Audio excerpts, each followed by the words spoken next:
Hello दोस्तों, तो आज नए वीडियो की शुरुआत करते हैं। जेईई मेंस 2025 के बारे में एक नए नीति के साथ और एक नया स्ट्रेटजी के साथ हम पढ़ाई करने वाले हैं। Preparation strategy target for 180 marks plus 90 days, 3 महीने में 180 मार्क्स हम ला सकते हैं। संभवतः प्रूफ है, आप कर सकते हैं। उसके बाद हम लोग ईजी किल टॉपिक कर सकते हैं, 180 मार्क्स ला सकते हैं 90 डेज में। पॉसिबल है, एवरीथिंग इज़ पॉसिबल।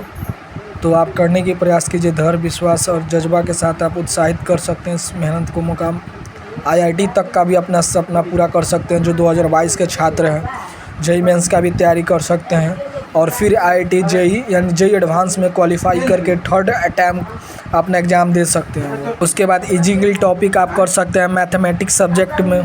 तो मैथमेटिक्स टॉपिक का बात करने वाले जो हायर स्कोरिंग टॉपिक होगा, आप टारगेट कर सकते हैं 180 मार्क्स 90 डेज से 3 महीने के अंदर। और ये जो टॉपिक है आपको बिल्कुल अच्छा और स्कोरिंग टॉपिक दे के जाएगा। पहला मैथमेटिक्स का टॉपिक है कॉम्प्लेक्स नंबर, जो कि बहुत इंपॉर्टेंट टॉपिक है, और क्वाड्रेटिक इक्वेशन। सेकेंड टॉपिक है परमिटेशन एंड कॉम्बिनेशन, ये यूनिट वाइज हम बात कर रहे हैं। Limit, continuity and differentiability, differentiation, application और डेरिवेशन, इंटीग्रेशन में 2 टाइप का, definite indefinite, application of integrations, differential equation, vector calculus. जैसे आप इसको कंप्लीट कीजिए, फिर इस टास्क पे फिर अनदर, फिर कैलकुलस पे आइए। उसके बाद डिफरेंशियल इक्वेशन, इसका एप्लीकेशन इसमें भी 3 तरह का होता है। एक लीनियर डिफरेंशियल इक्वेशन होता है, एक सेपरेबल डिफरेंशियल इक्वेशन होता है, एक पार्शियल डिफरेंशियल इक्वेशन होता है, तो आप उसको बना सकते। फिर उसके बाद वेक्टर एंड अलजेब्रा, इसमें भी एक scalar product and dot product का क्वेश्चन आएगा, कॉम्बिनेशनल क्वेश्चन होगा। फिर उसके बाद 3D ज्योमेट्री, 3D ज्योमेट्री में भी 3 तरह का होता है। एक 2D ज्योमेट्री होता है, कोनिक सेक्शन होता है, वो भी इम्पोर्टेंट है, इसके बिहाइंड वर्क करता है वो। उसके बाद statics and probability, statics probability को जैसे आप अंडरस्टैंडिंग कीजिएगा, समझ पाइएगा, फिर प्रोबेबिलिटी स्टैटिक्स में आप मूव कर सकते हैं और उसका क्वेश्चन कर सकते हैं। इसमें means, variance, binomial distribution, probability distribution निकालने के लिए आपसे पूछा जाएगा। उसके बाद इन्वर्स फंक्शन का बात करें तो इसमें आपको प्रॉपर्टी होता है sine x, cosec, tan x का क्वेश्चन आएगा। और फिजिक्स का पसंदीदा टॉपिक जो सबका होता है काइनेमेटिक्स। काइनेमेटिक्स के अंदर भी 3 आते हैं। एक होता है आप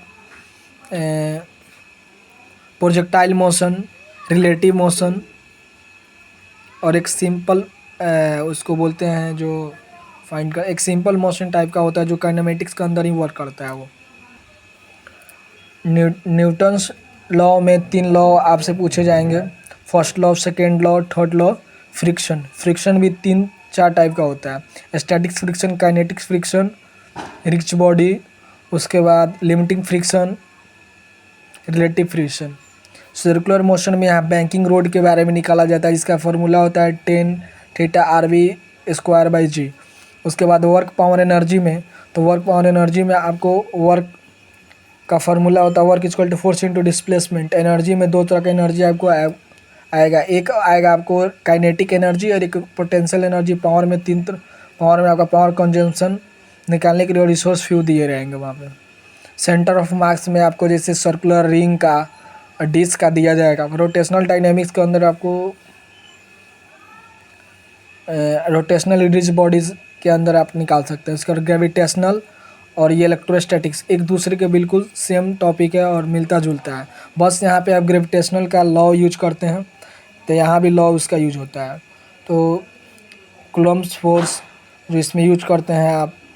उसके बाद ओम्स लॉ, तो last elastic viscosity and surface tension, इसको प्रॉपर्टी ऑफ फ्लूइड मैकेनिक्स बोलते हैं, एंड मैटर। थर्मोडायनेमिक्स के अंदर भी रिवर्सल प्रोसेस, इरिवर्सल प्रोसेस आता है, जो ग्राफ सब भी है।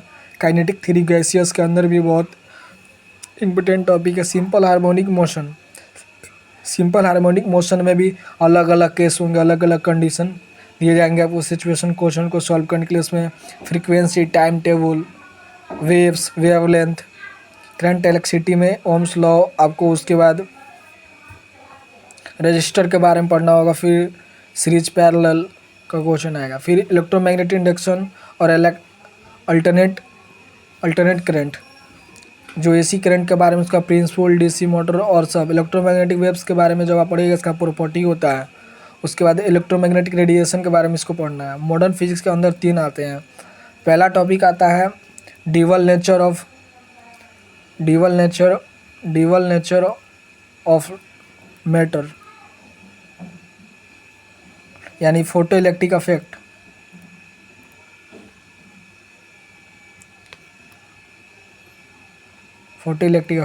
सेकेंड आता है एटम।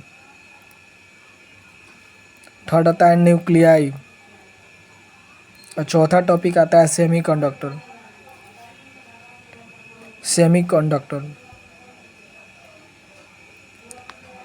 And electronic device.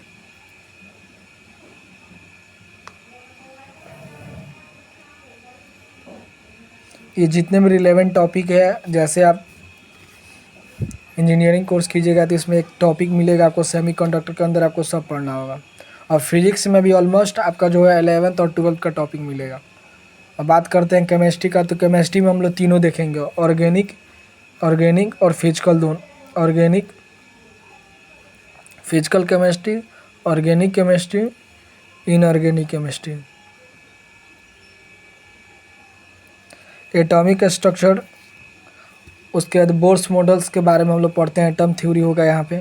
उसके बाद chemical bonding, molecular structure O2 O3 CO2, thermodynamics, इसमें इंथैल्पी एनर्जी। उसके बाद ionisation energy, chemical analytic equilibrium, जिसमें एट इक्विलिब्रियम, अनस्टेबल इक्विलिब्रियम के बारे में। फिर रिडॉक्स रिएक्शन में, उसके बाद आप बैलेंस करने के लिए केमिकल रिएक्शन। इलेक्ट्रोकेमिस्ट्री में आप रिडॉक्स रिएक्शन का प्रॉपर्टी ही को ही पढ़ते हैं हम लोग आगे की तरफ। फिर पीरियडिक टेबल, जो एलिमेंट्स, नॉन मेटल कौन से पीरियड में कौन सा टेबल होता है। फिर डी एंड एफ ब्लॉक। उसके बाद कोऑर्डिनेशन कंपाउंड, इसका एक और नाम है कोऑर्डिनेशन केमिस्ट्री। उसके बाद some basic principle of organic chemistry, तो इसमें आप सबसे पहले इसके ऑर्गेनिक के बारे में इंट्रोडक्शन पढ़ते हैं। उसके बाद एक टॉपिक आता है हाइड्रोकार्बन, जो इसके बहुत ही महत्वपूर्ण इसका रोल है इसमें, उसी से आप इसका निकालने पड़ते। फिर उसके बाद हेलोएरिन के बारे में पढ़ना है। एल्कोहल, फेनॉल, ईथर के बारे में पढ़ना है। इसका प्रॉपर्टी है, इसका नोमेनक्लेचर, आइपक नेम है, रिएक्शन है, रिएजेंट है, एमाइन है, फिर बायोमोलिक्यूल्स है, और principle to related to practical chemistry. तो ऑलमोस्ट पूरे यूनिट की बात करें तो 180 मार्क्स के लिए आपको 11 यूनिट फिजिक्स में और 13 मैथ में, 14 केमिस्ट्री में, यानी 11 टॉपिक आपको मैथ में पढ़ना है। 13 यूनिट यानी 11 चैप्टर मैथ में, 13 चैप्टर फिजिक्स में, 14 केमिस्ट्री में। 90 दिन के भीतर आपको 38 चैप्टर पढ़ने हैं और 180 मार्क्स आप पूरा कर सकते हैं। और उसके बाद आप PYQ लगाएं लास्ट के 5 ईयर। उसके बाद आप अपना शॉर्ट नोट्स बनाएं ताकि रिवीजन कर सके फॉर्मूला और कंसेप्ट। प्रैक्टिस और रिवीजन, तभी जाके आप 180 मार्क्स ला सकते हैं 90 डेज में। और डिफरेंट टाइप्स का क्वेश्चन आप NTA अभ्यास ऐप से कर सकते हैं।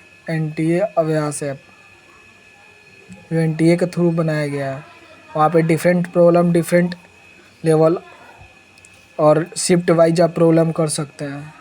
ऑलमोस्ट इतना टॉपिक करने के बाद 180 मार्क्स आप प्लस कर सकते हैं और 99 परसेंटाइल आप अचीव कर सकते हैं 90 दिन के भीतर। इसमें सबसे इम्पोर्टेंट जो है प्रॉब्लम सॉल्विंग में आप PYQ को समझिए, कौन से कॉन्सेप्ट कौन से अप्लाई किए जा रहे हैं। उसके बाद आप प्रैक्टिस कीजिए नंबर ऑफ डिफरेंट क्वेश्चन। उसके बाद MCQ में आप सिंगल चॉइस क्वेश्चन को ज़्यादा प्रैक्टिस करें। अगर आप एडवांस को टारगेट कर रहे हैं तो मल्टीपल्स चॉइस भी करने पड़ेंगे, जो more than one option correct होगा। उसके बाद न्यूमेरिकल वैल्यू क्वेश्चन भी करना पड़ेगा, जिसमें वैल्यू को खुद से पुट करना होगा।